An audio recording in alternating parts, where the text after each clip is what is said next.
Katika Dominika hii ya tatu ya kipindi cha Kwaresma mwaka A wa kanisa tunapata ujumbe ufuatao. Kwanza kabisa tunaambiwa kwamba turuhusu Yesu aingie na kugusa maisha yetu, kama mwanamke Msamaria alivyoruhusu na kukubali Yesu aguse maisha yake na akambadilisha. Tupokeane kwa jinsi tulivyo na tusibaguane. Tunakumbuka jinsi ambavyo wana wa Israeli walivyowabagua wa Samaria. Basi sisi tupokeane kwa jinsi tulivyo na tusibaguane. Na mfano pekee ni wa Bwana wetu Yesu Kristo, jinsi ambavyo ameonyesha upendo. Yeye ambaye ni Myahudi anavunja zile tamaduni, anahusiana na mwanamke Msamaria huyu ambaye kwa kweli alihitaji msaada wake. Lakini pia tuige upendo wa dhati wa Kristo kwetu kwa wengine. Ni katika upendo uliojaa unyenyekevu, Yesu anampatia mwanamke Msamaria uelewa kwa hatua kadhaa. Mwanamke Msamaria alimtambua Yesu kama Myahudi tu. Yaani alipomuona Yesu alimtazama kama Myahudi tu. Halafu baadaye akamtambua kama Bwana. Hatua kwa hatua baadaye anamtambua kama nabii. Kisha anafikia ukamilifu wa uelewa kuwa yeye ni Masia. Lakini wapendwa, huyu mwanamke katika safari ya kumtambua Bwana Yesu, anapoanza Myahudi, baadaye Bwana, halafu nabii, kisha Masia.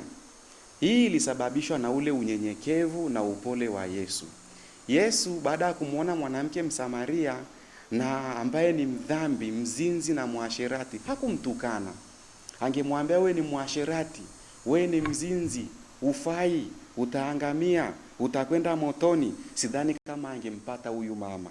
Lakini kwa unyenyekevu wake, kwa kujishusha, kwa upendo wake, hatua kwa hatua anamsaidia yule mama mdhambi hata anakuja kwenye maisha ya utakatifu. Ndivyo ambavyo nasi pia tunaelekezwa leo katika Dominika hii. Tuwaendee wale watu ambao wanaonekana kwamba wamepotoka, lakini tunapowaendea tujae unyenyekevu. Tusiende kwa kiburi na majivuno. Tujinyenyekeshe, alafu kwa upendo ndio itakuwa njia nzuri ya kuwarudisha katika utakatifu. Lakini pia ujumbe mwingine wa 4 tunaambiwa tuondokane na vimada, mahawara, michepuko na kadhalika. Ndoa iwe katika msingi ya mume mmoja na mke mmoja tu. Kila mtu ajitafakari, je, katika maisha yake ya ndoa hajafaana mwanamke Msamaria huyu ambaye alikuwa na waume 6? Hujaingia kwenye swala la vimada? Hujaruhusu mahawara na michepuko na kadhalika? Kila mmoja aiheshimu ndoa. Unapomwona mwingine amefunga ndoa, ni mume wa mtu, muheshimu kama mume wa mtu. Ni mke wa mtu, umuheshimu kama mke wa mtu. Na hivyo isiwe ama usije ukaingia katika zoezi lolote lile la kuvuruga ndoa takatifu iliyofungwa na Mwenyezi Mungu.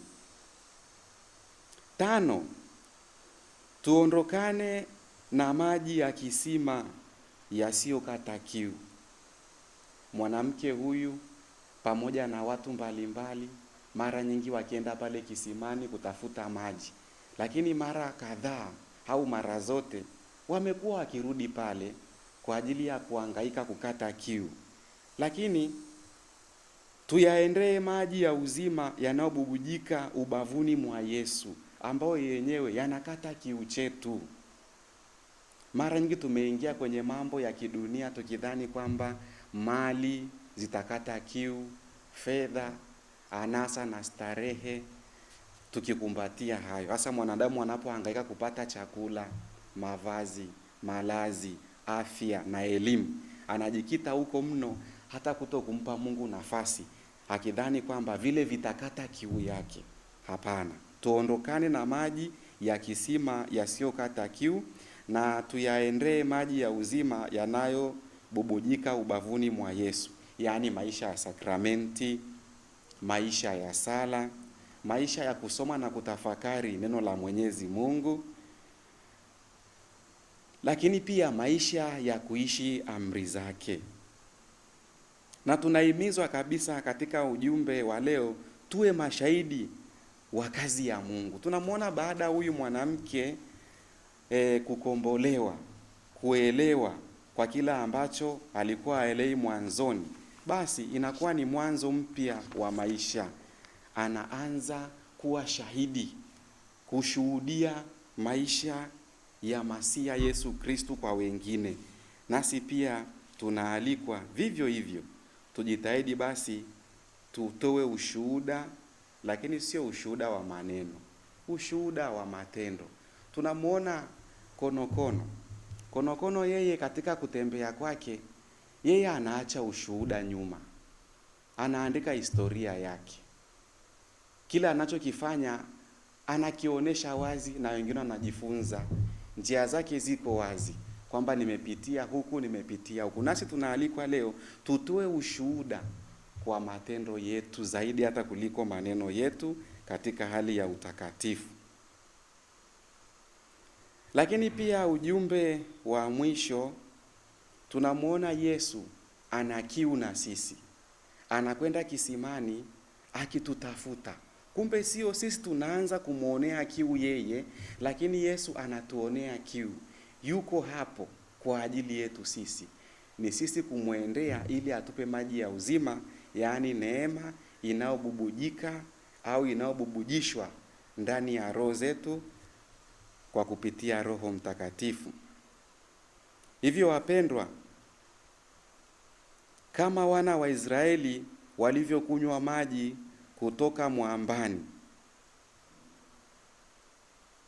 katika kipindi hiki cha Kwaresma tuyabadili maisha yetu kwa kuiacha dhambi kama mwanamke Msamaria, na hivyo kwa kusali, kujinyima, kutoa sadaka na matendo ya mapendo, na kwa kufanya toba ya kweli tuweze kupokea maji yaliyo hai yaletayo uzima, yaani neema inayobubujika katika Kristo aliye mwamba wa uzima, aliyejitoa kwa ajili yetu.